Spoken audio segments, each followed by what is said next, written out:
구독자분께서 선물로 주신 달력을 한번 써볼까? 2021년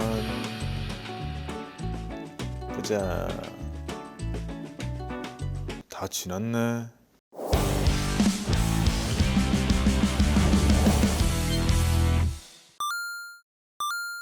이번에는 따라하기 5단계입니다. 1단계, 계좌를 개설합니다. 스마트폰, 신분증, 은행 계좌 이렇게만 있으면 바로 계좌 개설을 할 수 있습니다. 증권사는 저의 혜택 비교 영상을 보고 골라주시고요. 계좌 개설의 가장 기본적인 패키지 3종은 CMA, ISA, 연금저축 이렇게 3개입니다. 이 3개만 있으면 우리가 원하는 모든 투자는 구현이 가능합니다. 반면에 나는 계좌는 나중에 쓸 것까지 다 갖춰두고 시작하고 싶다. 나는 풀옵션파다. 그러면 여기에 위탁 계좌, 금연물 계좌, IRP 계좌까지 더해서 6개의 계좌를 만드시면 풀옵션이 됩니다. 증권사마다 계좌를 여러 개를 틀 때는 절차가 조금씩 다르거든요. 추가 개설이라는 걸 이용하면 되지만 만약 그게 너무 어렵게 느껴지신다면 한 달에 텀을 두고 부족한 계좌들을 하나씩 개설하면서 채워가시면 됩니다. CMA는 월급이나 비상금 같은 현금 관리를 하기 위한 것, ISA는 주식을 사기 위한 것, 연금저축은 노후 준비랑 세액공제를 위한 것, 위탁계좌는 개별 채권이랑 해외 주식을 사기 위한 것, 금연물은 금투자용, IRP는 연금저축을 다 채우고 나서 더 많은 노후 준비를 위한 계좌입니다. 2단계, 포트폴리오를 짜는 겁니다. 계좌가 준비되었으면 그 안에서 뭘 살지를 정하는 단계입니다. 계좌는 6개나 있지만 각각의 계좌는 저마다 역할이 다 있는 거고요. 결국 나라는 사람의 투자 자산들을 하나로 모으는 하나의 포트폴리오를 만들어서 마치 하나의 계좌인 것처럼 관리를 하는 겁니다. 관리 효율성을 위해서 연금 자산들만 별도로 포트를 떼서 만드는 2개의 포트폴리오를 만들어서 하는 방법도 좋고요. 본인의 성향에 맞게 원포트를 할지 투포트를 할지 선택하는 겁니다. 팁을 드리자면요. 아직 나이가 어려서 결혼도 해야 되고 집도 사야 된다면 이렇게 목돈 쓸 일이 언젠가 있다면 투포트를 하시는 것이 좋고요. 반면에 나는 쭉 투자를 할 수 있다. 그러면 원포트를 하시는 것이 좋습니다. 포트폴리오는 제가 몇 개 보기를 드렸는데요. 편하게 선택해서 따라 하셔도 됩니다. 주식반, 채권반, 반반 포트도 있고요. 주식, 채권, 금, 달러 25%씩 담는 4분의 1로 된 포트폴리오도 있고요. 장기채권 40, 중기채권 15, 원자재 7.5, 금 7.5, 주식 30으로 되어 있는 올시즌 포트폴리오도 있고요. 채권 30, 금 20, 달러 10,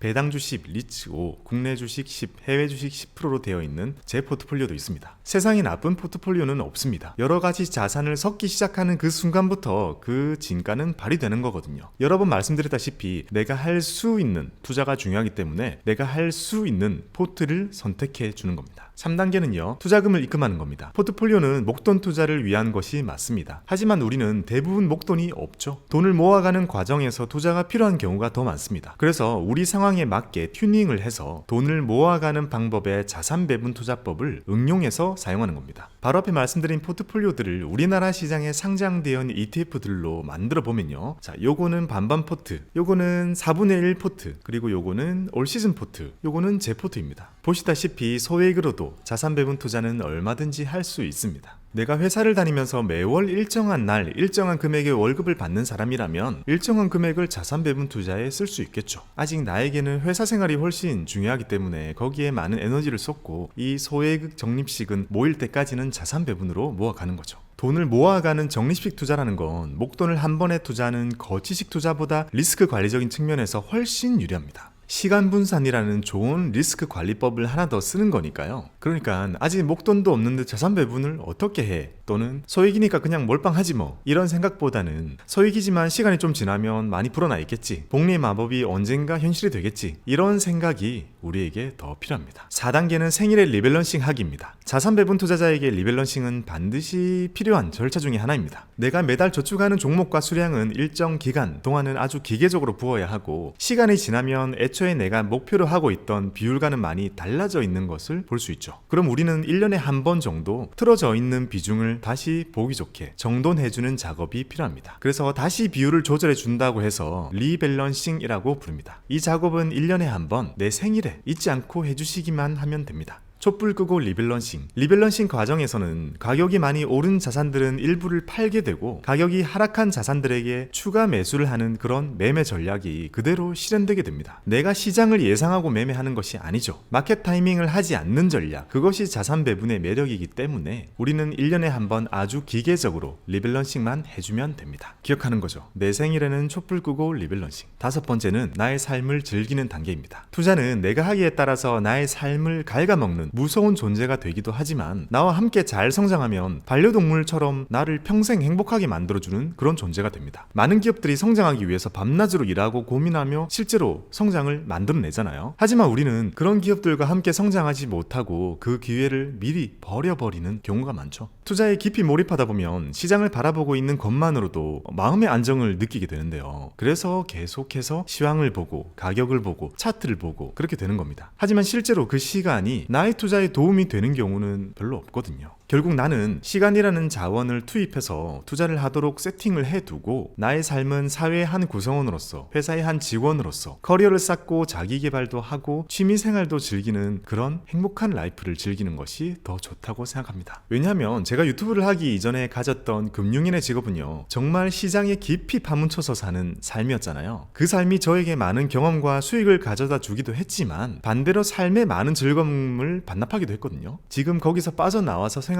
보니까 그렇게 과하게 몰입하지 않고도 투자를 할 수 있는 좋은 방법들이 많이 있더라고요. 그러니 여러분들은 내 삶을 즐길 수 있는 그런 투자를 했으면 좋겠고요. 돈은 시간이 벌어다주는 그런 투자를 세팅해 두는 것, 그게 좋을 것 같습니다. 자산 배분 좋은 거 알겠는데 그래도 나는 도저히 귀찮아서 포트 짜고 리밸런싱 이런 거 정말 죽어도 귀찮아서 하기 싫으시다면 그래도 자산 배분을 할 수 있는 많은 방법들이 있습니다. 지금이 어떤 세상입니까? 돈을 주면 포트도 짜주고 설명도 해주고 경제 분석도 해주고 리밸런싱도 다 해줍니다. 여러 가지 방법들이 있는데요. 먼저 자산 배분이 되어 있는 펀드가 있습니다. 펀드는 1,000원으로도 살 수 있고 사는 방법도 정말 쉽습니다. 하지만 보면 설정액이 너무 적죠? 아마 우리 구독자분들 말고는 보통은 이런 자산 배분을 개인이 하지는 않거든요. 다음은 TDF라는 펀드가 있는데요. 이 펀드도 자산 배분이 기본 전략입니다. 워낙 장기적인 수익을 목표로 운용되는 펀드다 보니까 당연히 자산 배분이 되어 있겠죠. 정말 긴 기간 동안 수익을 낼 수 있는 가장 좋은 방법이 자산 배분이기 때문입니다. 이런 것도 있습니다. 투자를 도와주는 앱들, 이것도 다 자산 배분입니다. 블릴레오, 이루다, 쿼터백, 파운트 등등 모두 편하게 자산 배분을 할 수 있도록 도와주는 서비스들입니다. 사람을 믿지 못하시겠다면 로봇에게 투자를 맡겨도 됩니다. 로보 어드바이저라고 하는데요. 로보 어드바이저가 해주는 것도 자산 배분입니다. 심지어 미국 시장에서는요, 자산 배분이 되어 있는 ETF가 상장도 되어 있습니다. 전 세계에서 가장 큰 자산 운용사인 블랙록 자산운용이 대신 알아서 종목도 다 골라주고 리밸런싱도 다 해주는 펀드가 상장이 되어 있습니다. AOK, AOA 이런 친구들인데요. 그냥 이거 하나만 콕 사기만 해도 되는 겁니다. 자산 배분을 할 수 있는 방법들이 이렇게도 많으니 절차가 어려워서 못한다고는 보기 힘들겠죠. 올해가 가기 전 정말 조금이라도 자산 배분 투자를 해보시기 바랍니다. 지금까지 자산 배분 투자법에 대한 내용을 정리해서 말씀을 드렸습니다. 올해는 이렇게 큼직큼직하게 말씀을 드렸다면요, 내년에는 좀 더 디테일하게 자산 배분을 어떻게 하는지, 그리고 주식 분석, 주식 종목을 어떻게 고르는지 이런 것에 대한 컨텐츠를 시리즈물로 준비하도록 하겠습니다. 2021년이 여러분들이 부자가 되어가는 의미 있는 한 해였다면 다가오는 2022년에는 더 빨리 부자가 되도록 가속화되는 그런 한 해가 되시기 바랍니다. 올 한 해 투자하시느라 정말 고생 많으셨습니다. 여러분, 내년에도 성투를 기원합니다. 감사합니다.